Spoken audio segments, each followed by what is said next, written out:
Welcome to my Leading the Coaching Change podcast, where my mission is to help you master difficult work conversations so that you become a confident and courageous communicator in the workplace.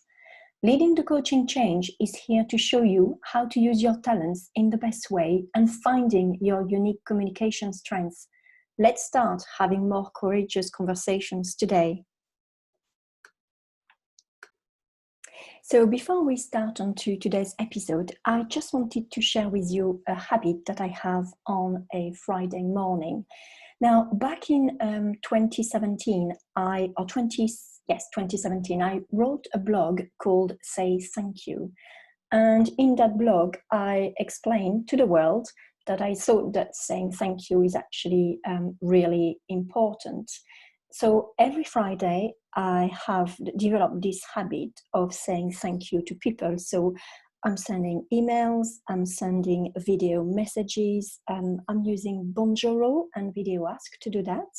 I'm sending voicemail. So it's a really very short, personalized message where I'm thanking specific people for what they've done. What they've done with me, what they've done with my family, how they've done something really positive that has affected my business and my clients.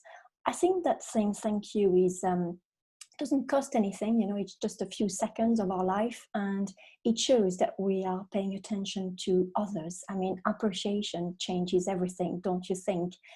And in those little short messages, I always explain why I want to thank them. So I'm being very specific. There is always a very specific reason, and I give that example. I think that relationships are everything in life, don't you think? You're choosing every day to make it happen, and you're choosing to say thank you. So making generosity part of your growth strategy, I think, is really, really important. As I was looking at my podcast today, I realized that I had about 14 reviews on my podcast, and that means the world to me because in effect, it's people saying thank you to me. And on one of these thank you note, it says, every time I listen to an episode, it generates new thoughts and reflections for me.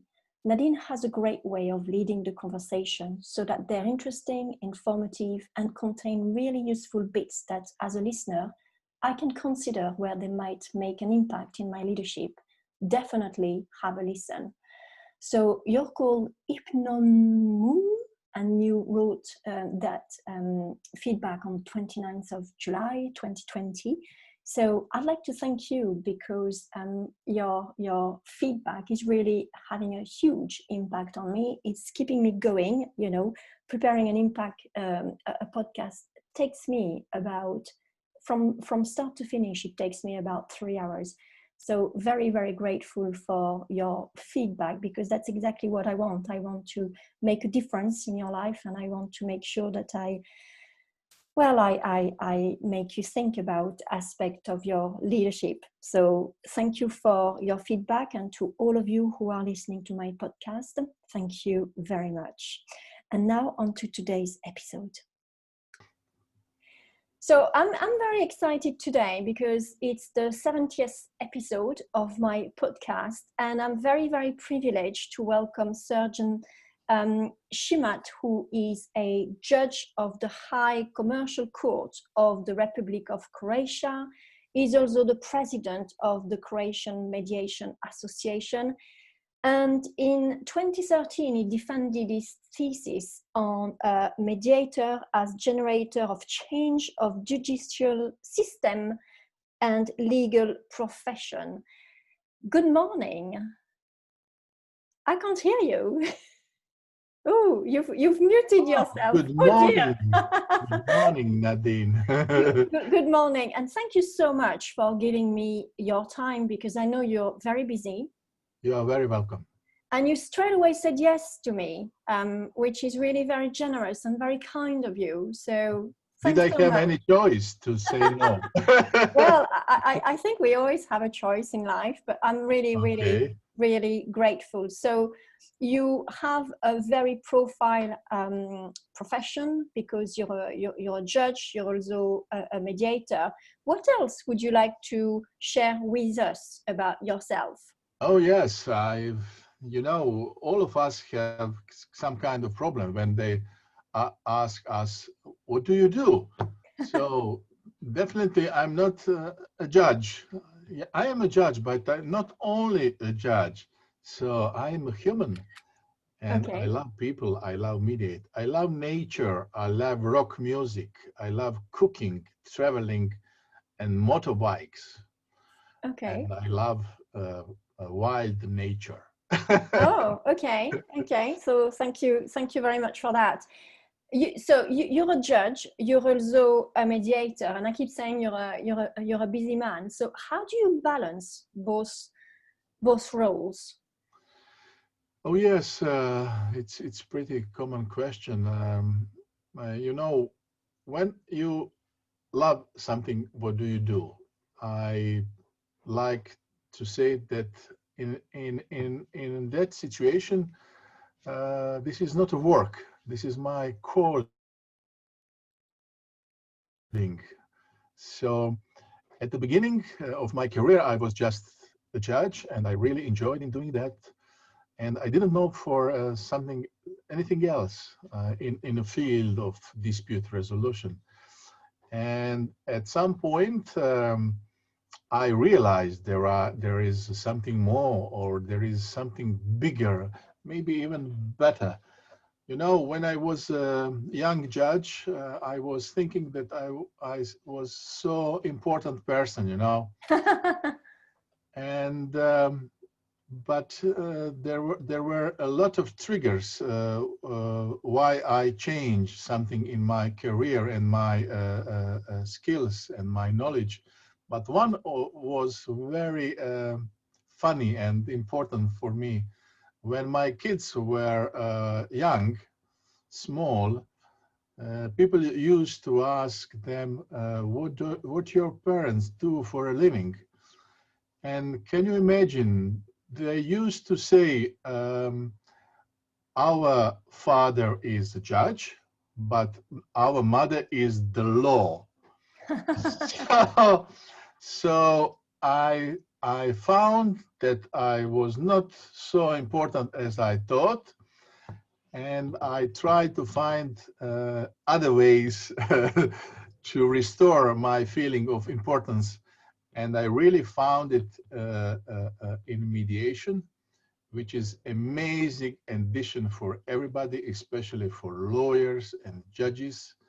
And I'm the one who is lucky, because I learned how to change my at least two hats, mediator one, a judge one, and even they are similar in a way of staying in the middle of disputants. They are totally different, and I like both. Maybe I can say openly, mediator is, from my point of view, is the highest call in dispute resolution world. And do you specialize in a type of mediation? Actually, not formally. Even I have my first mediation training was mediator for commercial disputes. So I'm a judge coming from commercial court, high commercial court, and most of my mediation are coming from a commercial world. And I feel they're very good. Okay, okay. So what, if any, roles does justice and fairness place in mediation? Oh, yes, this is a very important question. And I think still a lot of people do not think really deep about that. So we are always talking about justice, you know. Mm. We even call Ministry of Justice. I want justice. And people think when they are going to the court, they will find the justice. And justice is a very subjective thing, you know. Mm. Nobody is going to court or somewhere else to find justice for all, but the justice for me, myself. And it's a huge problem with the law, because law offering so-called justice just to one side, not to both sides. I like the quote. I can't remember who said that. Maybe Eisenhower. The justice and the peace is two sides of the same coin. Mm-hmm. And if you offer a justice just to the one side in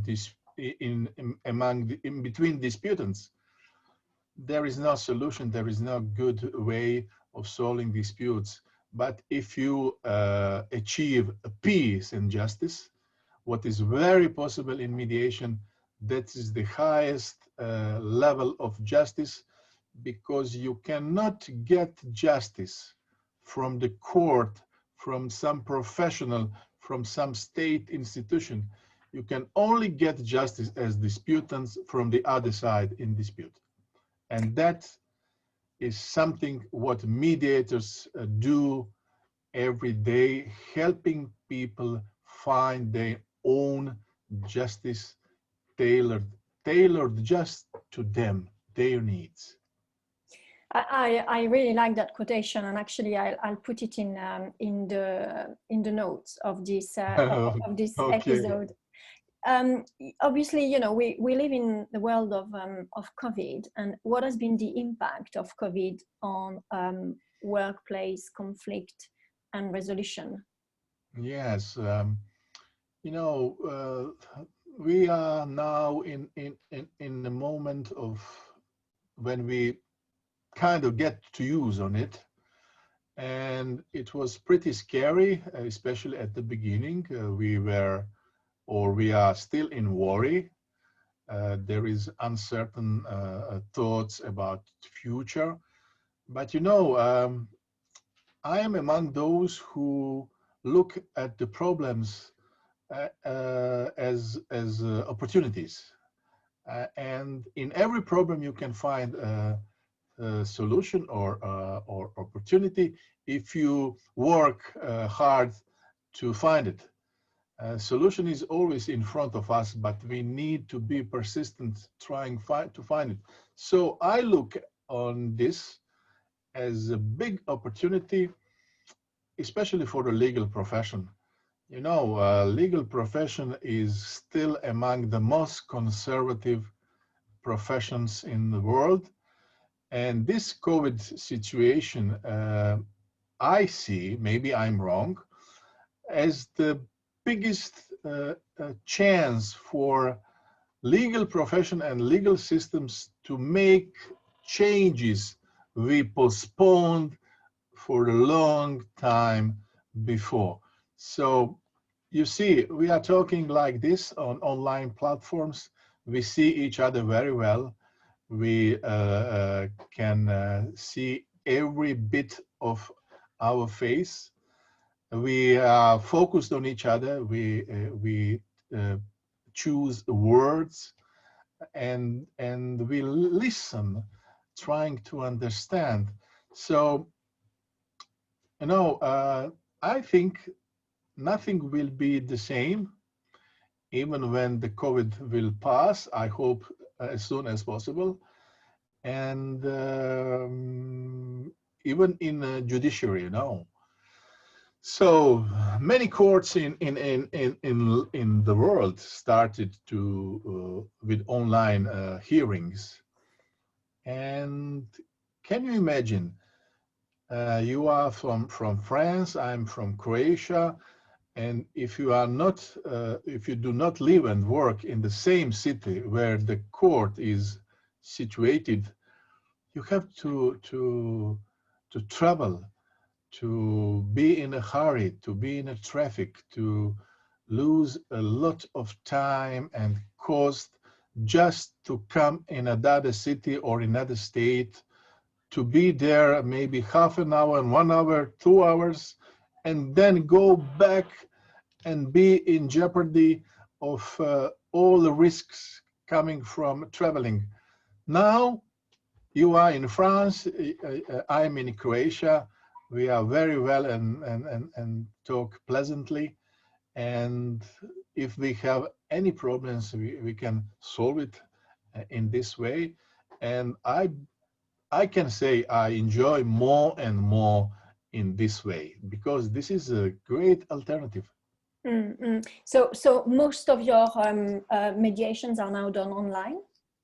So I have to admit that it's not such that, because people are resistant still, they are resistant even to mediation.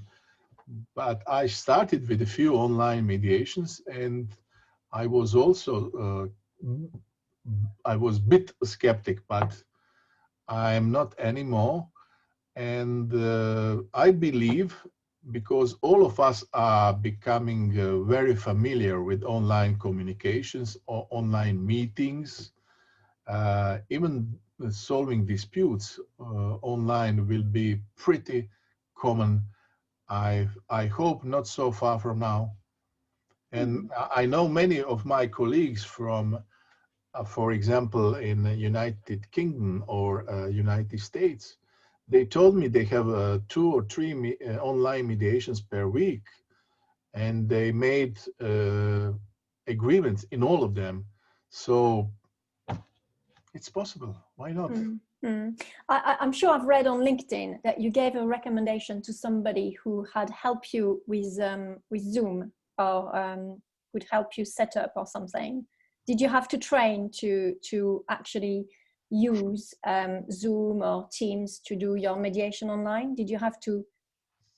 So I read a lot of articles. The lockdown lasting 2 months maybe, I used to read, to learn, and to prepare myself even for online mediation and for online education.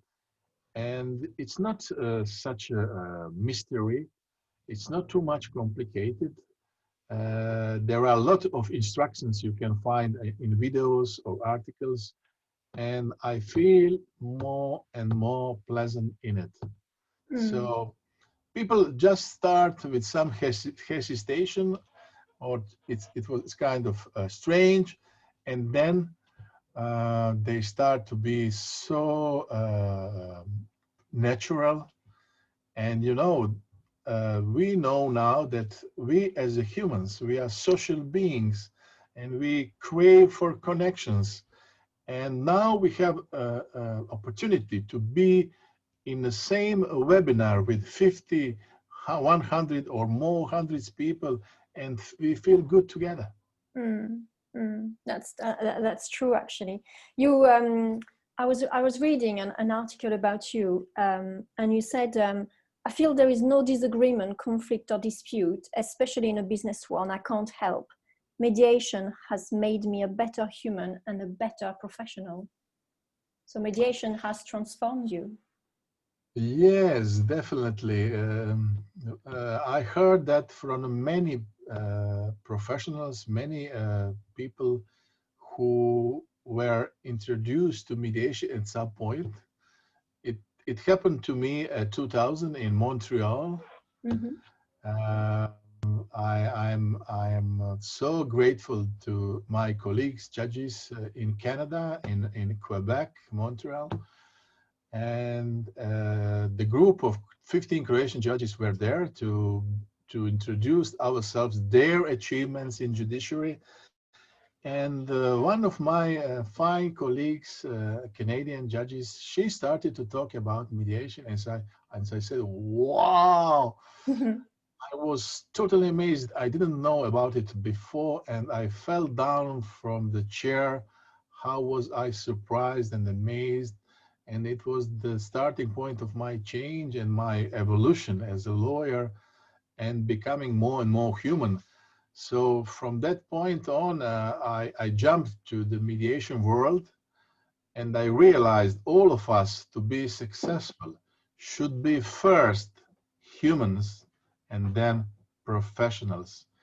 And mediation is full of human skills, and many of them somehow we forgot use, especially as a professionals, and you cannot fail if you use them.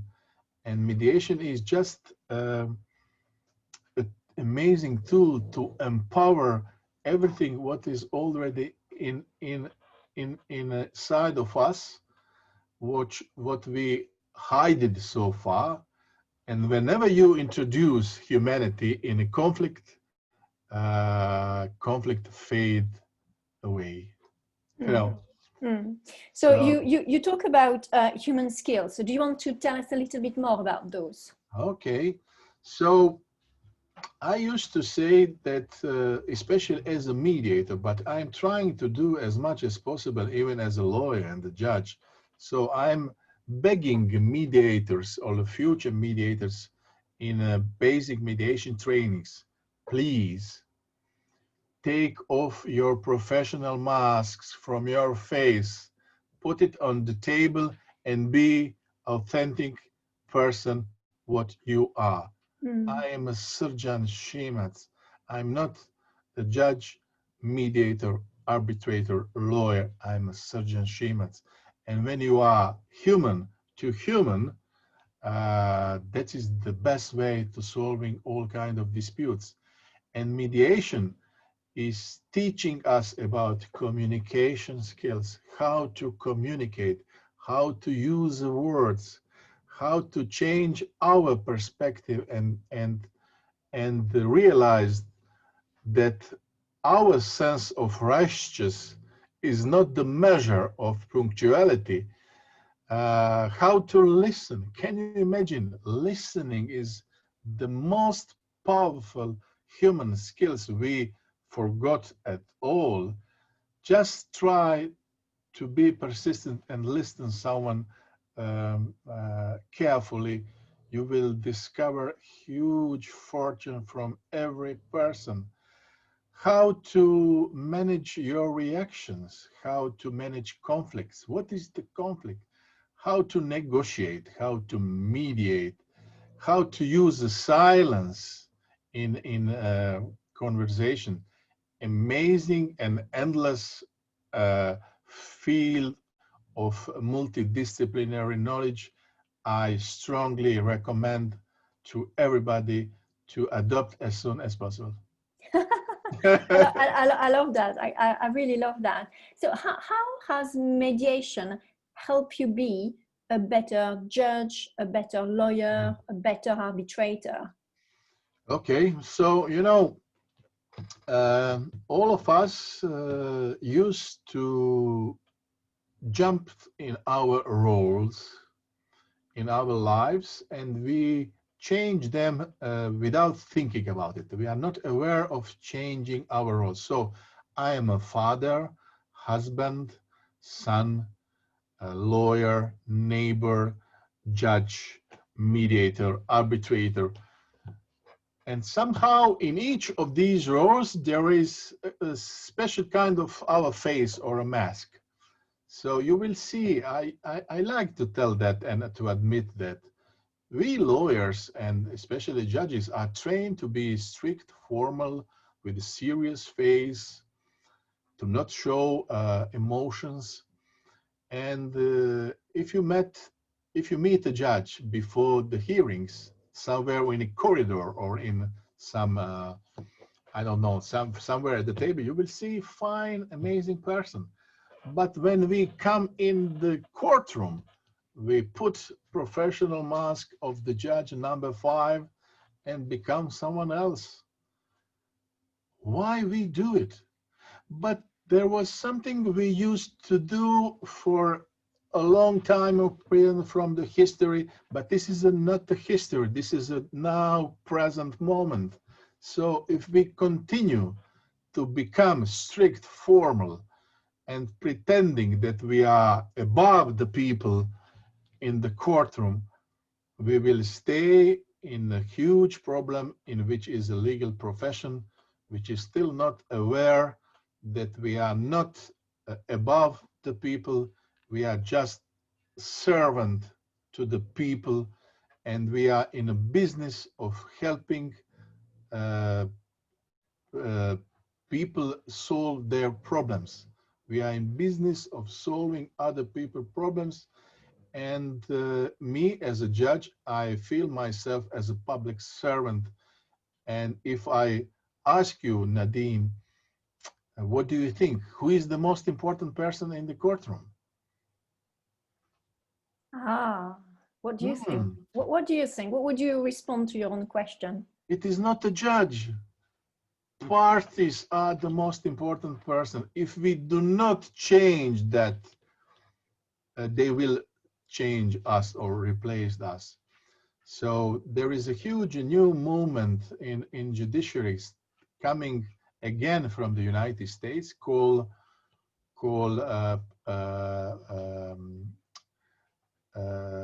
participative or justice or procedural justice. So it means so that we, even in the courtrooms as judges or all authorities in societies, have to show respect to all people.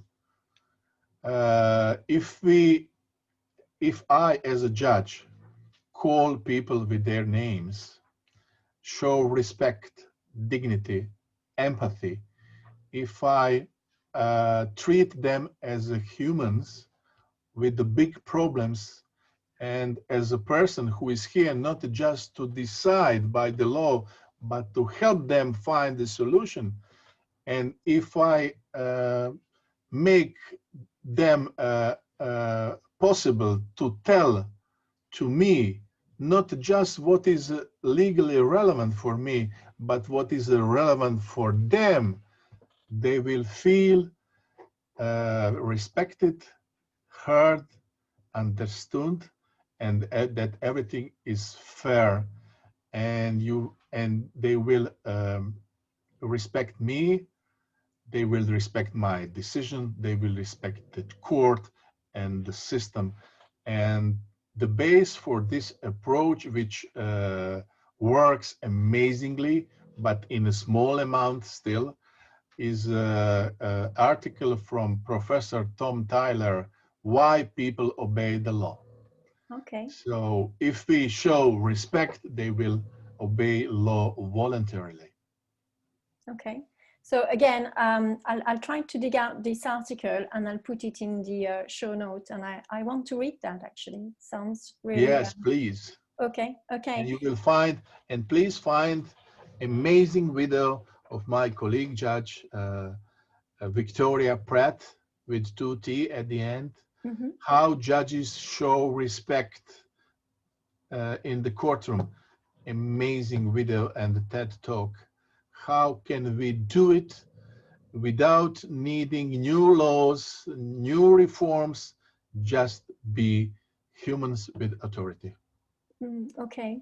You are, I mean, obviously, you know, you're a very successful and well-known mediator, but what about you? What do you find most rewarding yourself as a mediator? Aha, yes, good question. You know, there are a lot of things, but I can say, you know, me as a judge, nobody can choose me to be a judge in their dispute. Because of that, I have some formal authority, you know. They respect me, but their respect to me is coming from fear of me because I have power over them. So they don't really believe me or like me. They just respect the power I have. But as a mediator, can you imagine? I have so-called natural authority. What does it mean? They choose me because they believe me that I can help them. That is a huge privilege that somebody with a big problem in his or her life or business choose you as a person and give you trust to help them. So I feel so privileged whenever they choose me as a mediator, and I do my best to bring them back even more. So many people, especially among lawyers, ask themselves, but how can I manage people with the conflict which is escalated if I have no any power, formal power? You don't need formal power to help other people. You need the trust and be your authentic human, and you will see everything is going to solve eventually. And how do you develop other people's trust? Because, I mean, mediation is done over a very short period of time usually.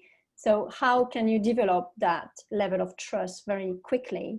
Yes, that the trust is the most, or the most important asset of any mediator.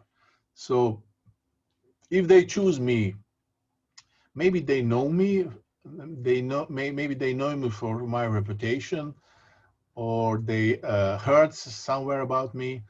So this is the big and the very important beginning.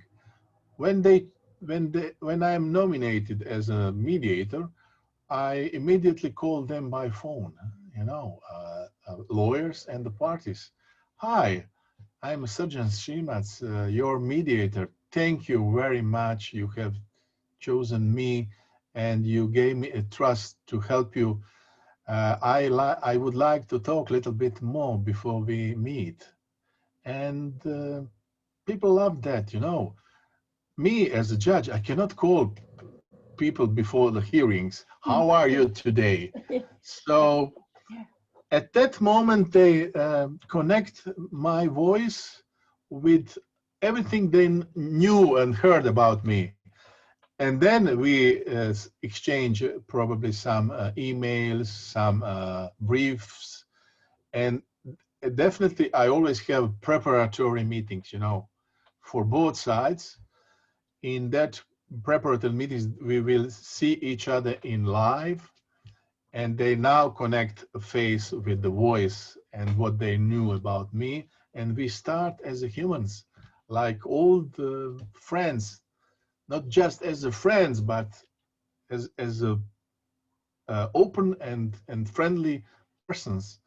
And they introduce me whole importance of their problem. I introduce them mediation and how will they behave, and teach them how to act and what to expect at the beginning of common meeting. And when we do that, they are ready for a common meeting face to face, and they are ready how to act, react, and what to expect. And now all of us are get to each other much better, and we how to say increased trust to each other. And that is some of privileges of mediators. At some point, mediator is the only one person to whom parties trust, and it's a huge privilege. And at some point, you know much more about the case from each side, much more than they know individually. And that kind of knowledge they shared with you helped you a lot in helping them going further to the settlement. Do you think that a positive mediation, so a successful mediation, is influenced by what you as a mediator do in the pre-meeting, all of that work that you do prior to them coming together? Do you think that can influence the outcome? So I would like to say a little bit differently. I can influence that chances for the settlement become higher, Okay. not the outcome. So when I was educated for the first time about mediation, they told us you should be as a mediator's tabula rasa. You don't need to know too much about the case, about the parties, and just start fresh to not be influenced by their opinions. And I did it. And at some point, I realized that I lose the time if I do not prepare myself and themselves for what is coming in front of us. And from the moment I started with the preparation meetings and many contacts before, during, or even after mediation, I realized that my mediations become more and more successful, and the rate of settlement is much, much higher. You know, the first moment or first condition for the success of mediation is that parties accept that they have a problem. Mm. That it means they took a responsibility for the solution. Then they realize they need help. And then when they choose mediation, it means they are ready to fight for finding a solution. So this is a huge asset for any mediation you have in advance. So there is no possible to find a settlement if parties are not ready to do it. And we are, as mediators, we are just small intermediaries who are helping connecting all these broken dots together and help them recommunicate, communicate again, seeing to each other, listen to each other, understand, generate solutions, and find own outcome. So parties arrived and they have different opinions, aren't they? How do you manage the difference of opinions? Oh yes. so that's something. Some of the topics I like the most. So you know, it is for most of the people is so hard to leave the feeling of I'm right, you know. So I'm right, people like so much and feel good about it. And even me, I have to say, admit that I lost probably 50% of my life trying to convince other people that I'm right. So, especially as a lawyer, can you imagine? We are trained to use argument to convince others that we are right. But there is no such a thing as I'm right, you are wrong. Because all of us are subjective. We are not objective. We have only information what we have, and coming from the standpoint of ours, it seems, of course, correct. But if we do not allow ourselves to stand out of our head and to jump to the perspective of the other side and hear about their reasons why they think differently, there is nothing possible to change. So I tell them, please, I understand you that you are feel right, and you are right. And you will see the other side will feel the same, that they are right. And you are here because you cannot understand why the other side cannot see that you are right. Mm-hmm. And I tell them, please, be just open, patient, and calm. Definitely you will hear something with what you will not agree. You will disagree, but do not react, please. Just be calm and listen more, not to disagree, but to understand the reasons why they think differently. And it works. Of course, they are humans and they react sometimes. And I tell them, if you react, don't worry. I'm here for you to remind you that it is not helpful. So in a mediation or in real life, I think in a regular life outside of mediation, I like the approach. So if I tell you, if you and me and Nadine, if we disagree about something, I can tell you, Nadine, I understand that we do not agree about this because I care about you, because I care about our relationship. I would like to suggest you something. Please, I suggest that I listen first to you. I will listen about your reasons. Why do you think differently than me? And I will listen you about that until the moment I will understand your reasons as you are. So nobody will tell you, I don't like that suggestions. Everybody of us are so hungry to tell to other person, especially in conflict, my version of the story. And if you succeed to become a calm and to be open, you will discover a lot of information you didn't know before. And they influence that you change your perception or position with which you came into the mediation. And that is the beginning of the solution. But it's an art, isn't it, to listen? I mean, people are not really used to listen. They listen to respond, don't they? So Exactly. it's, you know, it's a little bit like you're talking and I'm just listening to ask you the next question. I'm not really, you know, some people don't really listen for what you say. They listen on, okay, what am I going to respond to what he's saying? And then he's speaking for a long time and, oh, I'm losing the thread of what I want to, you know. So it's quite an art, isn't it, within a short period of time to change people so that they really listen actively, don't they? Exactly. So I used to say, we are as humans, we love ourselves the most in the world.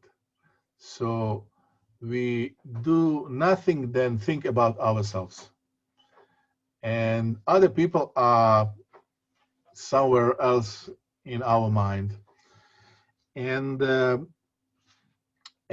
if we want to be successful, if we want to have good relations, we should start to be we should start to be interested, not interesting. We are always trying to be interesting to the other people, but nobody care about ourselves if we do not start care about themselves first. So it's a huge mistake if I came to you, Nadine, and said, I'm a SRĐAN ŠIMAC, hello, I'm doing my best as a judge, as a mediator, and I do that and that. It is boring for you. But if I come to you, Nadine, and say, Nadine, I heard about that you are a fine mediator. Tell me more, please. How do you do it and why do you love it? And you will tell me whole story about it, like you asked me today. And I'm happy because I can tell you about myself. So if you do not allow me to tell me about myself, and if you are not interested in what I'm telling you, you will never be interested to me. So at the end, I will tell you, this is a different format, of course. And the end, I will ask you, Nadine, okay, thank you for listening me. Can you tell me, please, much more about yourself? Wow. I mean, I'm a coach as well, and I love the tell me more because it's very open and there is no judgment. Exactly. And it shows curiosity as well, and genuine curiosity about people. And this is so nice. It's warm, isn't it? It's about feelings Exactly. as well. You're just touching the heart here, aren't you? Yes, exactly. I love Hard. that. I love that. I feel, I mean, obviously, you know, you're in Croatia. I'm in the UK. I'm not in France. I'm in the UK. and I feel your passion, and yet we're not in the same room at all. And looking at the world of mediation, what do you think the future looks like for mediation globally, you know, not only in Croatia or France or in the UK? Where is mediation going? What does the future look like? You know, I'm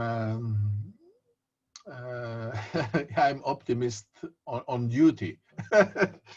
So I'm really optimistic. I do not quit. I fight for mediation officially 70 years or maybe 20 years, and it seems that everything's going slowly, especially in Europe. UK is probably ahead, but not so far still. And United States started with mediation at 1976 officially, and they had plenty of time to adjust and to learn environment about mediation. And what is really important is they started to teach students, not just law students, but economy students, about mediation, about negotiation. And it's a whole new world. And there is a more there is more and more awareness that the law is not the only, the best or the first solution. The law has a lot of limitations in finding the best solution for any kind of broken relationship. The law is fine for making a contract or make a new firm, but when you have a broken relation, law doesn't have a remedy, doesn't have a solution in a sleeve of the judge or the lawyer and fix the problem. Only way is to empower those with the conflicts to find own solution with a little help. And with the non-legal skills, which is amazing, I see that new technology is so overpowering us as humans in every aspect of life, except our own humanity. They cannot compete with us still in our humanity, and this is the only way, only chance for us to stay relevant in a market, in the labor market and the professional market. And the power of mediation is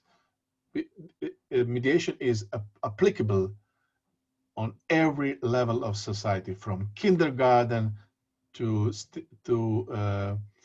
relations between countries. And I think globally have amazing chances, because I don't need anymore to travel in United Kingdom to solve the problem with you or to have meetings. We can pleasantly talk like this and use our skills, first human skills, and then professional, and solve every problem if we have a good will to do that. Wow, wow. And, you know, talking about legacy, what legacy do you want to have as a mediator first? You know, good question. You know, all of us mediators are or were impatient. So we see, we know, we feel that this is something what amazingly works. But other people don't see that, you know. there is no crowd in front of my door, like in front of my court.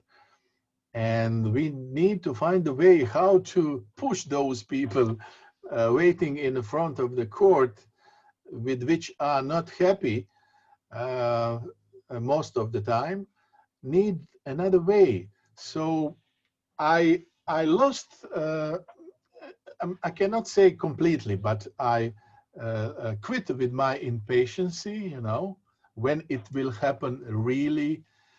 I don't need to be something what I believe to be fast. I'm going to the same direction every day as a true believer, and with my enthusiasm and my optimism. And I am the one with many others who are trying to open new paths, new ways for those who will come after us. And now this is an amazing time and amazing feeling to be a part of something new and wonderful. And I didn't find any person so far, believe me, even among those who were totally skeptical about mediations, when they decided to take a time to listen me or some video or lecture about mediation, after half an hour they say, oh, this is really something in it. I can find in it something for me too. So I used to say that the difference between me and all other people who don't know about mediation yet, just because I was exposed to the mediation earlier than the others. When they turn will come, they will feel pretty same about it like myself. I believe it. Yesterday we had a ceremony for mediation awards in Croatia, and you will see 15 nominators and winners from different fields of mediation. And if you can touch or feel that energy, that passion, that enthusiasm from schools to lawyers' offices to unions to, I don't know, and how they were excited about what they do and about the award. This is something really contagious, and I wish that this virus, positive virus of mediation, beat as soon as possible Corona or COVID-19 virus. Well, we'll finish on that note, if you don't mind, to give us hope all over the world. So, Surgeon, if people want to get in touch with you, if they want you to become their mediator, what do they do? How can they contact you? So I have my Facebook profile, I have a LinkedIn profile. There were my email address, just SRĐAN _SRDAN @gmail.com. So it's very simple. So do not hesitate to address me, and I will be here for you always. That's beautiful. Thank you so much for giving me your time today and for talking really passionately about what you do. You know, we always say that when we don't meet people by coincidence, you know, everything happens for a good reason. I have to say, I mean, those 45 minutes, you've completely illuminated something in me, sparkles, right? You've completely, I don't know how I should say that, but it's a pretty surreal feeling that I've got right now. It's almost contagious, right? Yeah, and yet you're in Croatia and I'm in London. But thank you so much for this very special moment, those very 45 minutes, very special in my life, actually. Thank you so much for your time. Yeah. Thank you very much, Nadine, for this opportunity and for your kind words. Yes, it is contagious. If you believe in something you talk about, it is easy to spread. And I'm not pretending. I'm just as I am, and what know that really works. And you speak with your heart, you know? And It's really, definitely wow, from I love my it. heart. I love it. Thank you so much, Sergeant. Thank you, and you are very welcome.